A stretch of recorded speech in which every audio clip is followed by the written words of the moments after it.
近年，政府一直致力推廣職業專才教育，並且鼓勵年輕人按自己嘅能力同埋興趣選擇升學出路同埋加入唔同嘅行業。但係面對五花八門嘅學術課程同埋職業培訓，我哋應該點樣去分辨各種課程嘅質素同埋認受性呢？今集我哋請嚟咗香港學術及職業資歷評審局資歷架構及資歷名冊評審主任劉燕萍女士，佢會同大家講解香港資歷架構之下嘅職專教育發展。大家好，很高興今天有這個機會跟大家分享一下在香港資歷架構之下職業專才教育的發展。我是在評審局去工作，所以我的工作跟香港資歷架構有很密切的關係。其實香港資歷架構是在2008年5月5日推出的，它成立的目的其實是要建構一個平台，一個鼓勵促進終身學習的平台，借着這個平台來提升香港工作人口的技能和競爭力。這個架構是一個7級的架構，這個7級架構裡面不同的資歷和課程會根據它的程度、寬度，採用不同的名稱來顯示。同學們或者是學員就能夠按照課程的名稱找到合適的課程。像大家熟悉的學術課程，就是在香港資歷架構下面第5級的課程，或者是一些基本的，特別是職業方面的培訓啊，像這個基礎證書就是1級或者是2級的課程。在香港資歷架構之下，已經成立了22個行業培訓諮詢委員會，我們就簡單叫它 ITAC。這些行業諮詢委員會都是從行業裡面邀請一些經驗比較豐富的專家作為委員會的委員，透過他們的工作，就能夠把不同行業裡面所需要的職業能力和技能變成我們這個能力標準說明，簡單就說叫 SCS， 或者是根據不同崗位的工作範圍或者是晉升途徑和需要的訓練，搭建成為這個職業智力階梯 VQP。 這個例子就是銀行業的 VQP， 你可以透過這一個簡單的圖畫，可以知道每一個崗位它的晉升途徑和需要的訓練課程。所以 VQP 對在職的人士來說是很重要的一個資訊，讓他知道未來的發展是怎麼樣。所以我們知道根據 SCS 和 VQP 去發展的課程是特別配合行業需要而發展的，所以在我們資歷架構上面也有很多這一類的課程。另外我也介紹的就是香港的職業專才教育，簡單的說就是 VPAT。 這個圖畫很能夠代表我們對 VPAT 的期望，就是我才先覺，就是每一個同學他都有他自己的專才，重要的是他有一個發展的機會，透過 VPAT 他可以找到他的出路。所以 VPAT 其實跟我們剛才提到的 ITAC 是關係非常密切的。在 VPAT 的網站，你可以找到不同行業裡面不同工作崗位的一個表列，知道它的晉升途徑，還有就是每一個崗位的工作說明，同學們或者是一些想進入這個行業的人士都能夠透過這些說明，知道這個行業或者是這個工作是不是他有興趣可以進入的。所以這個 VPAT 很重要的一個任務就是提供一個靈活、多元化、更多接觸的學習路徑。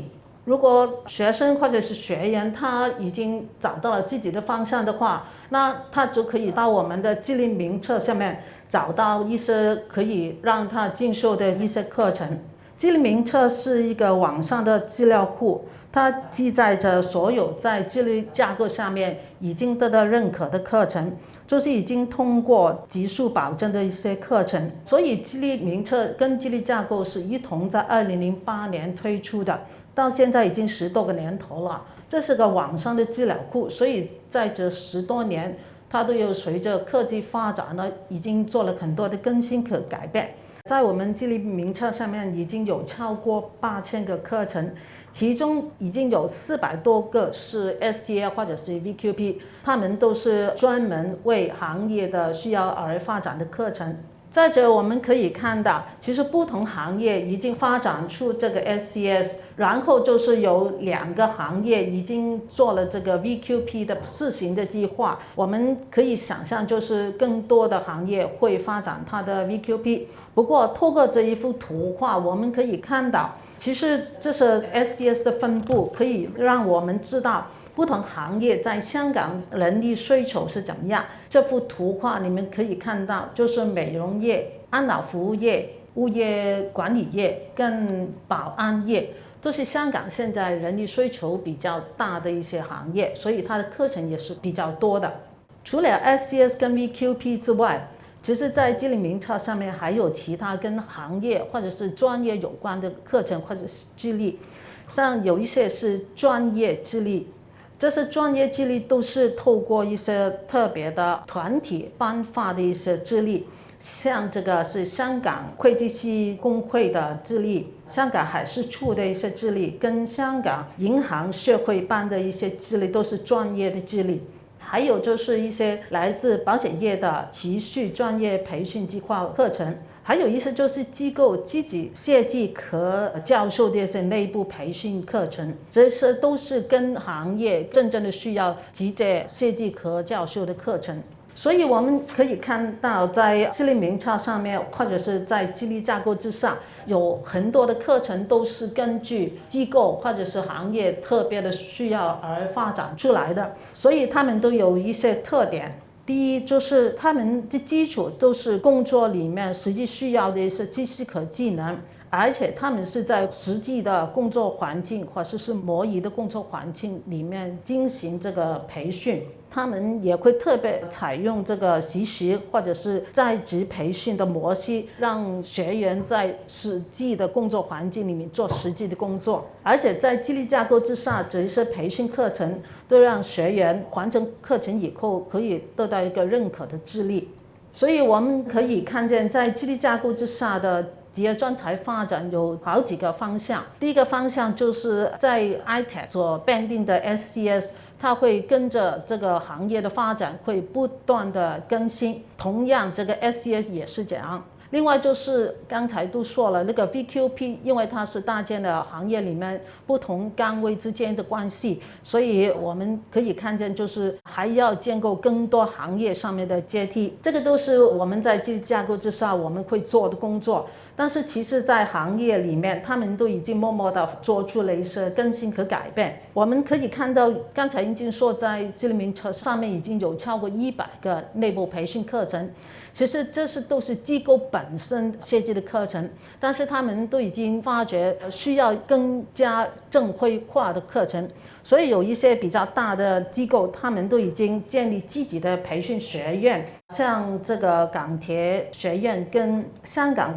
国际机场开办的航空学院，都是专门为培训自己的资源而设立的一些培训学院。另外就是我们看到很多行业或是机构都已经开始跟这个大专院校去合作，因为院校有很多的课程设计、课程发展的经验，也有教授课程的经验，所以当这些机构跟院校去合作的话，学员就能够得到最好的一些教育跟培训。在激励架构之下，我们希望做到的就是建立不同的路径，让学员他在工作发展上面，只要他找到他自己的目标，他就有路径可以走。只要他很努力，他就能够透过路径或者是课程找到自己的目标。这个也是我们的远景，我们的目标。透过刚才一个短短的分享，希望大家对这个激励架构之下的香港的职业培训有一点认识。谢谢大家。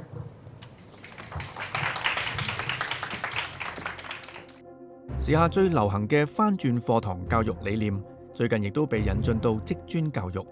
以下我哋請嚟咗一位經驗豐富嘅教學專家吳美華教授，佢會同我哋講解喺職業教育裏邊點樣利用翻轉教室嘅模式，幫助教師有效咁樣提升教學嘅效果。Today's topic is enhancing vocational teaching effectiveness with flipped classroom.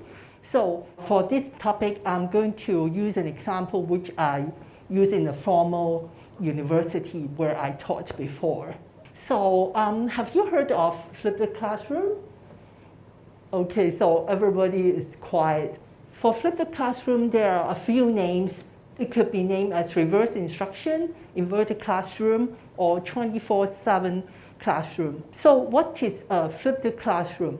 In a normal teaching and learning context, that the teacher, just like me now, that are standing in the lecture theater and going to deliver her lessons, and then the student will sit there and to learn, okay? For flipped classroom, it's the reverse, completely different. That is, the student, before they come to class, they have to learn first, okay? Instead of having a lecture, the student will do group activities, and the teacher will not stand here. The teacher will go there and to ask them questions, or if they have questions, she will be there to support, all right? So the concept has been there for a while. You will say, what's so special about flipped classroom?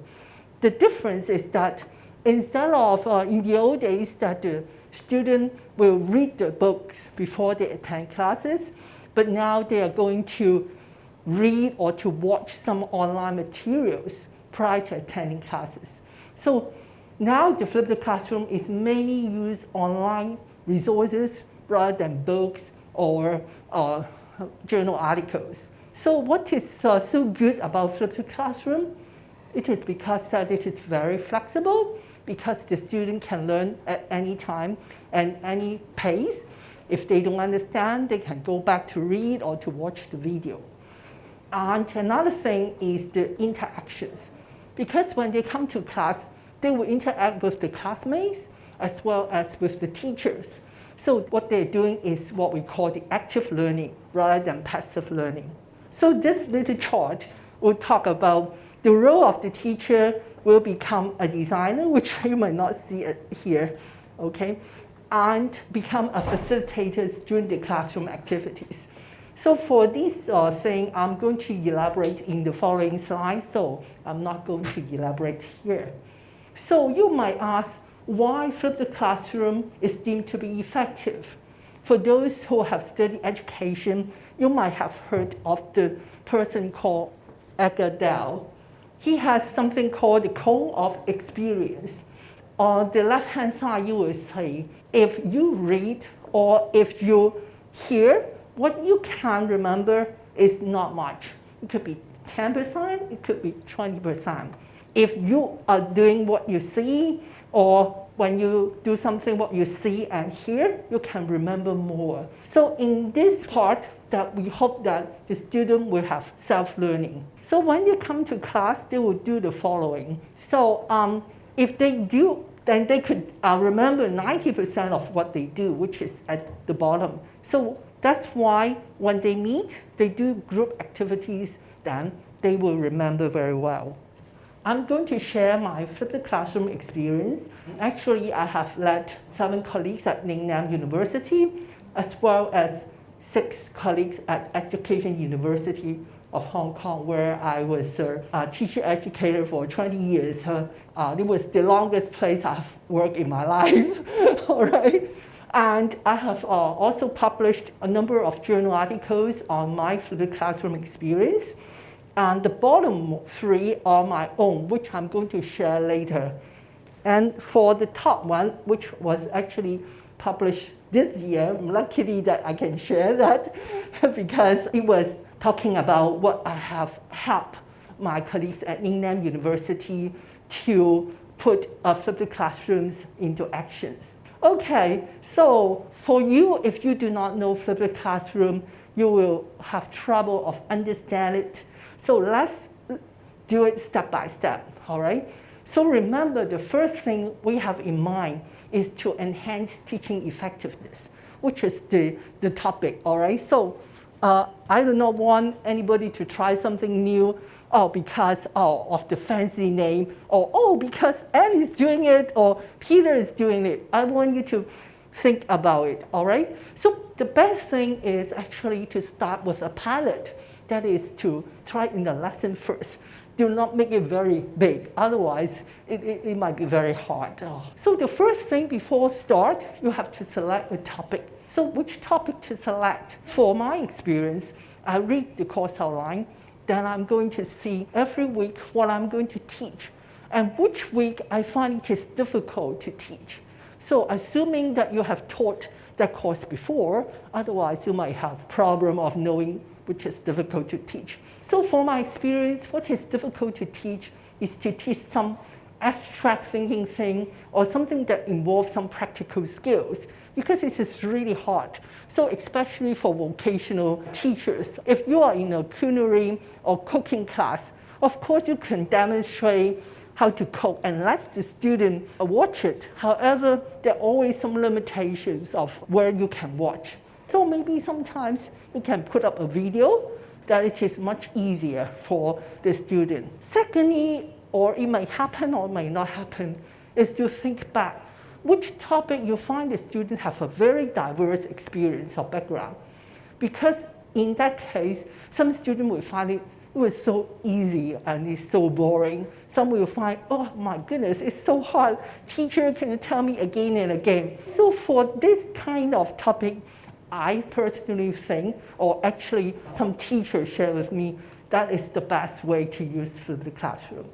Okay, after I find a topic that you're going to prepare materials. So as you know, that actually takes a long time to prepare materials. Yes, it is. Don't think that, wow, for the classroom it's so easy. The student will do it with self-learn. No, because the teacher is acting as a designer. You have to think advanced what the students have to learn by themselves.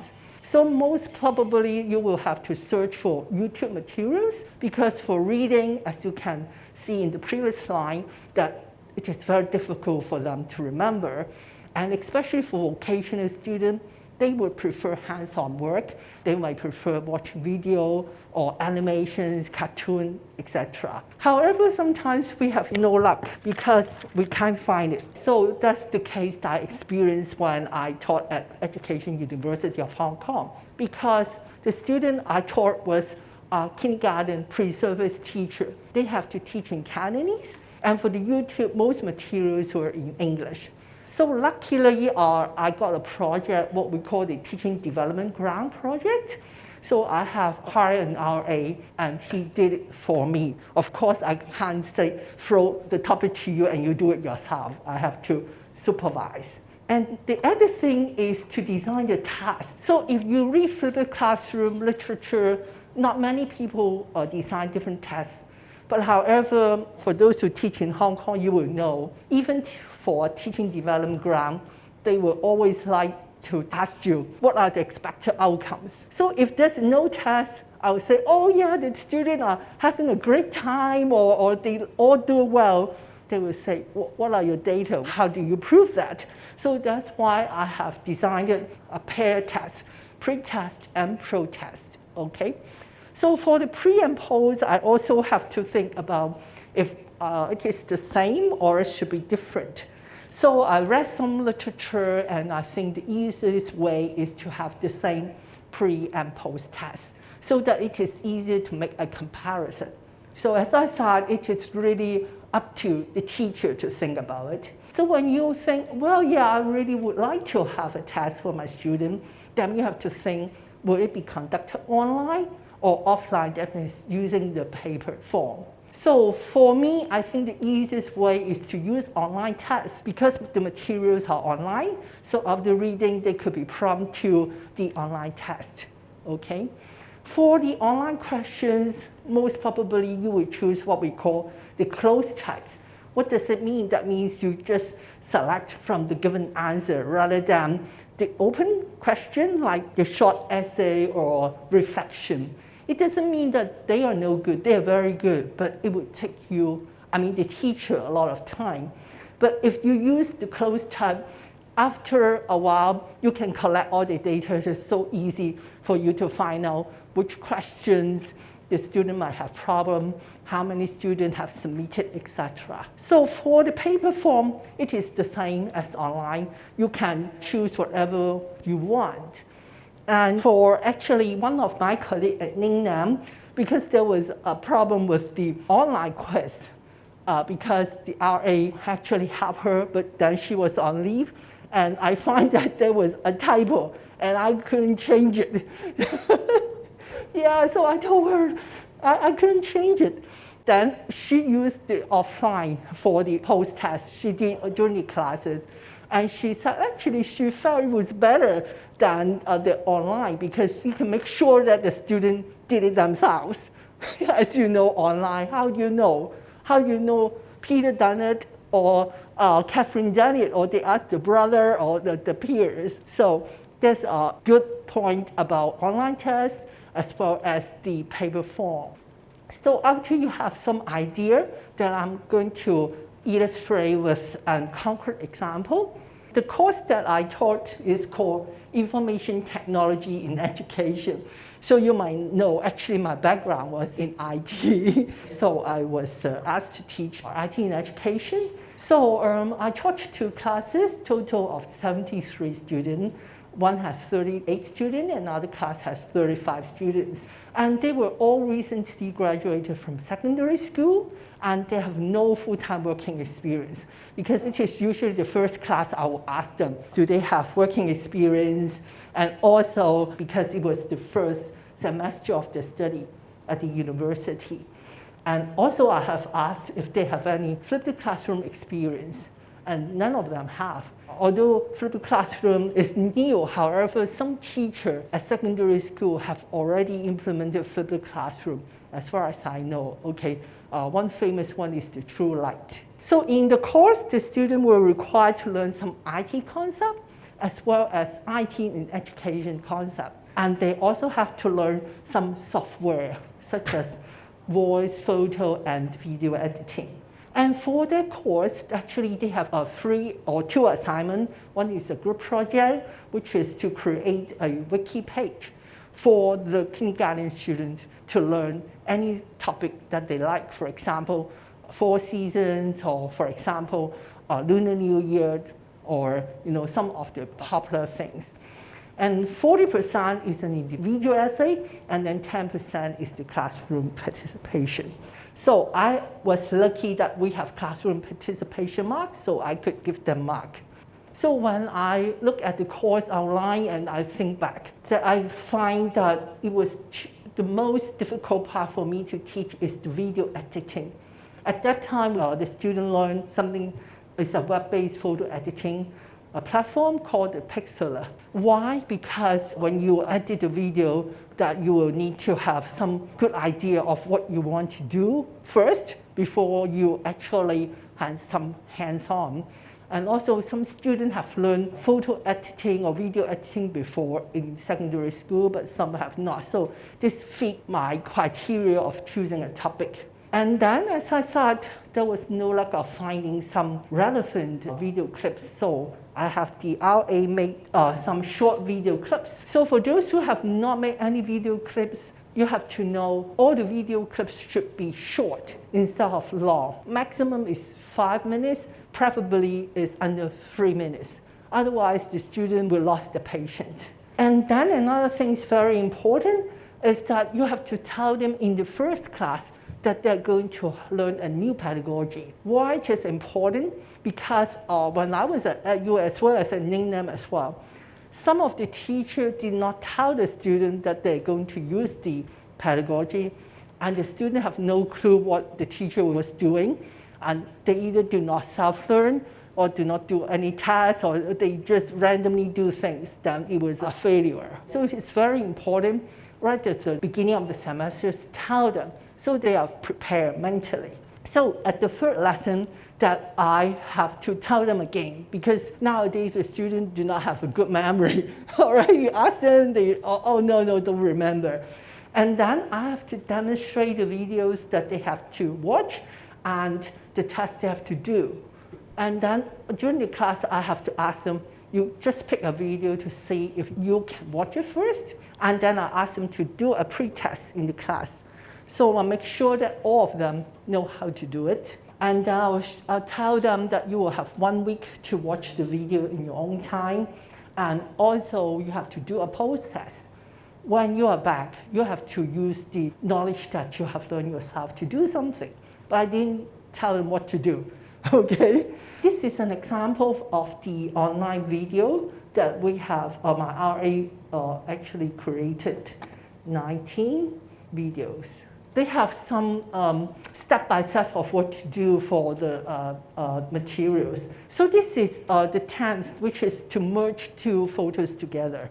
I think this is different from most of the video you watch on YouTube, because the first thing, it was my idea, is instead of telling them what to do step by step, right at the beginning, I told them this is the expected outcome. So they will have an idea, all right? So this is the good thing about self-made video. Yeah, so they will know that they're going to merge two. Yeah, so this is the pre-test. So the student will enter the name and email, so make sure they are the students. So the pro-test is the same as the pre-test. And another thing you can see on the right-hand side, it is the relevant video clips. So if the student cannot understand, they can go back to the video and watch. So when the student met again in class, they were asked to apply the self-learned knowledge to edit a group photo, because you might remember that they have to do a wiki project for that intended student. So during this group activity, they should learn from each other. And then another thing that I would like to make sure that the student can learn. So after the group photo editing, that I asked them to edit their individual photo. And all these photos are required to upload to the wiki site. That is the group project. And the teacher was there to provide support. So if they have questions, answer them, or prompt them to different video, and also push them to work. Okay, do not talk about where to have lunch or things like that, all right? So as I said, I'm lucky that there are 10% of class participation. So I use 5 marks for these activities. So you can see each activities they do will have 1 mark. For the pre-test and pro-test, it's very easy. If you have done, you'll get a full mark. 1 mark for the difference. So if you get very high mark for the pre-test and low mark for the pre-test, then I won't deduct any marks, but you will get 0. And then this is the group image editing, and the individual is more or less subjective by the teacher. So I would like to find out if they actually self-learn. So all the videos were uploaded to YouTube, but they did not give you the time and when. So after the class, 1 week after that, I just read the number that is tallied by YouTube. So you can see actually not all the students have watched the video, because we are 73 students. So only 3 videos have more than 73. So most of students, actually, they have not watched all the videos. So you might feel very depressed. However, when I find out the pre and post test, there's a significant difference between the pre-test and pro-test. The difference is 30 marks. So actually, some students, because they think they know the steps, how to do it, so they did not watch the video, but they do actually learn. Okay, so the next one is the observation. So you can see that there's the edited photo. On the left-hand side is the original photo, and the right-hand side. So they use some editing functions like merge and cropping, etc. My own observation, and I find the students were very active, both online and offline. And some students even stay behind after class. All right, I said, hey, why don't you leave? They said, oh, they were so interested, they want to finish. I've never seen in my life that the students were not rushing to, because I have morning class, rushing to go to lunch. And I was very happy because they have self-learned, so I said the next class will come 1 hour later. And they were all so happy. I didn't expect they clap hands. So they were very happy that actually I do not ask them to do more. But when they self-learn, they have shorter class. Okay, so that's about it. Thank you very much for your attention. Thank you.